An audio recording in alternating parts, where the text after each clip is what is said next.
All right, so here are quick points in terms of reasons millennials are having a hard time buying a house. Number one, there's a low housing supply for millennials. A lot of young people, particularly millennials, can't get a house, can't get a house in their price range. So the market's kind of changed and the dynamics have gotten difficult.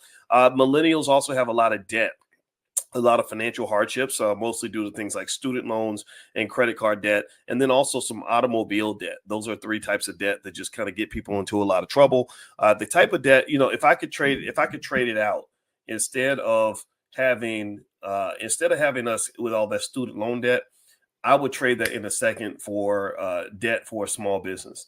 If I could get business loans to replace student loans, then that would actually increase Black wealth by several $trillion, because a student loan, it's like, you got about a 50-50 on being able to pay it back, since half of all Black college graduates default on their student loans.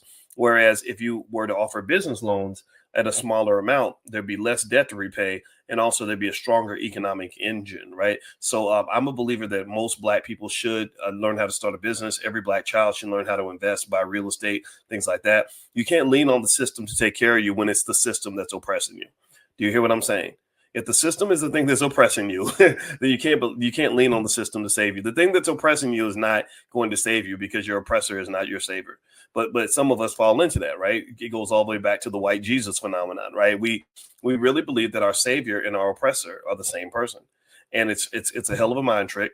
We fall for the banana in the tailpipe every time, and it puts us in these crazy situations. So remember, your savior is not going to be the same as your oppressor. In fact, the way you can identify your real savior is the savior is not going to be friendly with the oppressor. The oppressor is not going to be happy when they see your savior come along. So just the same thing is true when you talk about Black people that are truly going to pull Black people out of this mess that we're in.